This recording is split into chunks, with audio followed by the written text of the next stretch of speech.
Hey everybody, William here, local real estate agent with Remax Results of Good Life Group, and today we're going to talk about 5 deal killers. Why is that so hard to say? These 5 things will kill you faster than a deer trying to cross 94 on your way to Wisconsin Dells. It's a very limited joke. Most of you might get it, most of you not. Whatever. Let's just jump into it. All right, everybody. Number 1, roofs and insurance. So let me bring this back for a second here.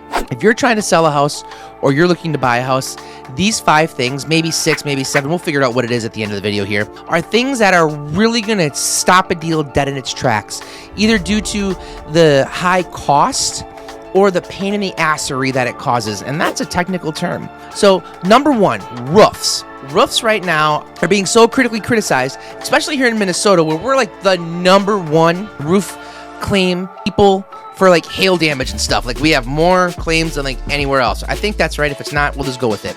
So what insurance companies are saying right now is that if a roof is over a certain year of age, which is almost like 8 to 12 years, if it's 8 to 12 years old or older, right now insurance companies are saying, nope, uninsurable. Even though it might still have 15 or 20 years left on its life, they're just not going down that road. So a roof that is old will kill a deal really, really quick. Number 2, masonry work. I'm talking about like fireplaces. I'm talking about the brick veneer on the front of the house. Not necessarily concrete work, but like brick and block chimney stacks. Now, people are like, oh, there's some decay going on in the chimney right there. Some of the mortar is coming out. My man, like if you haven't had your chimney quartered in a while, it starts at about $3,000 for somebody to come out there and look at it. A masonry expert, especially somebody who deals with chimneys, they have a lot of liability. So if they screw it up, they can be sued. Like there's fire going on in there. So chimneys, do not sleep on what it costs to have masonry work done on chimneys, on the inside and outside, like the firebox of a fireplace, brickwork on the front of the house, brickwork on the chimney stack in the basement. Anytime you see brick or block and masonry work, think dollar signs, and it can scare people away super duper quick. Number 3, sewers. Now in Minneapolis, we have some of these old clay tiles. We have cast iron. We have some PVC. Like there's a wide variety of sewers out there. The main lines that goes from the house to the street. As a consumer, you're responsible from where it connects to the street in the middle of the road all the way up to your house. If you're buying a house or you're selling a house and you think you have older sewers, honestly, it's probably best to have it scoped right away, because any educated consumer right now, if they have a great buyer's agent, like I list a lot of houses, but I'm a fantastic buyer's agent because I know what to look for. We're having sewers scoped. So we're shoving a camera down there. We're seeing what's going on. We're seeing if there's any breakage, any roots intrusion, all of that stuff. If you think you can hide it just by having your mainline hydro cleaned or just put a grinder down there, nope, not anymore. Sewers will kill a deal very, very quickly. From a sleeve, you're looking at $3,000 to $5,000 on up. Typically, you're in the $5,000 to $8,000 range if you even start talking about sewer damage. And if you're in a city that actually offers sewer line insurance, you should check that out. It's a very, very thing, and it's a rider that you might be able to put on your insurance as well. So far, if you find these 3 things riveting and you find my content awesome, please like and subscribe. I'd really appreciate it. It'd go a long way in supporting me. Actually, no, you don't have to support me. I just love doing this anyways. So like and subscribe, share, comment, all that good stuff. Number 4, a thing that'll kill a deal faster than almost anything: agents. Ego. Dead serious. I have been there as a fledgling agent in the beginning. We use words like my buyer and my seller and my listing. One thing I've learned, I've been humbled by some people. I've had my ass handed to me by some people. Now I've done some ass handing as well. Just go with it. But an ego. If your agent is known for having a bad attitude, a bad ego, just difficult to work with, that will affect a sale.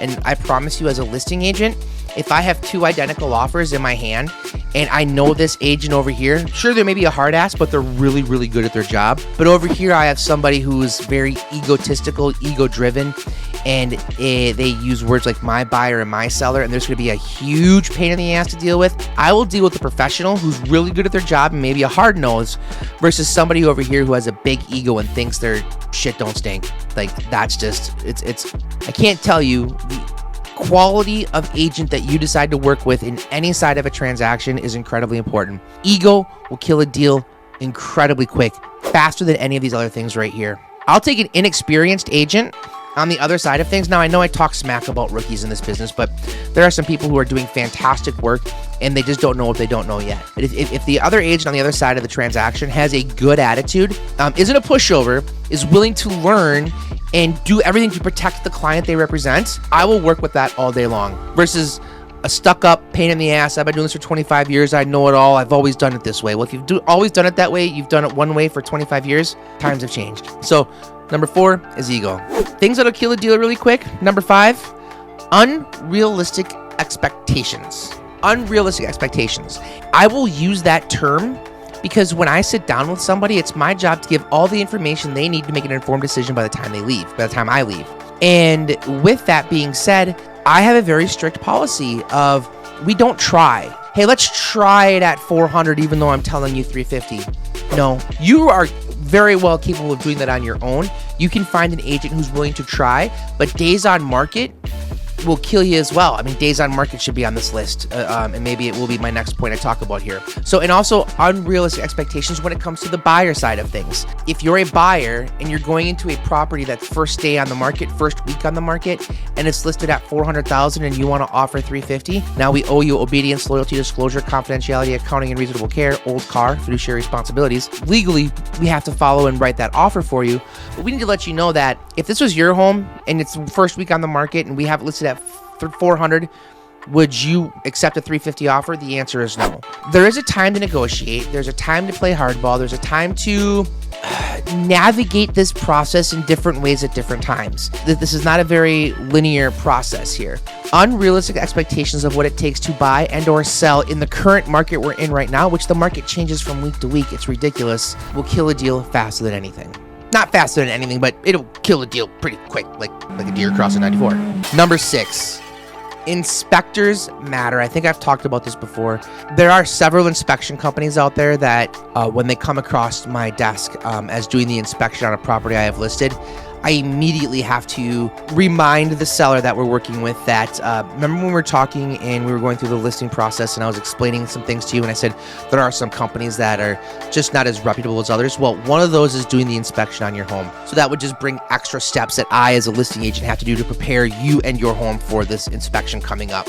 Who you hire matters in all aspects of your life. And if you're a buyer, really check around with inspection companies. Always get a second opinion. Even if it's somebody I'm recommending, get a second opinion, but my recommendations are rock solid. All right, here's a bonus one. I think we're at number 7, smell. The way the house smells. If we go into a property for a showing, it smells normal, or maybe it has all those plugins and you can't really smell. During the inspection process, I'm going to request that all those Glade toxic plug-in things be removed and the home be allowed to come back to a natural state of smell. And this has happened more than once where all of a sudden we go back for the inspection, there's a heavy smoke smell. Smell of pets, of smoke, of strong cooking spices, anything that can be considered offensive to the nose or very strong smells will kill a deal super duper fast. That includes on the outside of the house. So if the outside of the house smells like dog poop because there's dog poop everywhere, we got to check that out. All right, folks, I think I gave you 7 of them right there. We talked about doing 5, but those are our 7 thingy dingies. That's another technical term that will kill a deal really, really quick. Now, if you want to avoid these pitfalls, there's a couple things you can do. One, you can reach out to me directly through the comment section here. You can email me, phone me, carrier pigeon. I don't know how that works. Don't do that last one. Or I have a home evaluation tool on a goodlifegroup.com, AGOODLIFEGROUP.com, where you can click for your home evaluation, and yes, I'm going to get all your information, and yes, I'm going to reach out, so don't be surprised if you do that. Or you can just submit an email request on there as well. Reach out if any of these things you want to talk more about, or you're kind of confused about, or you think I'm wrong. I love it when people tell me I'm wrong. No, I don't. I hate that. I hate feedback. All right, everybody, I appreciate y'all very, very much. As always, be out. Deuces.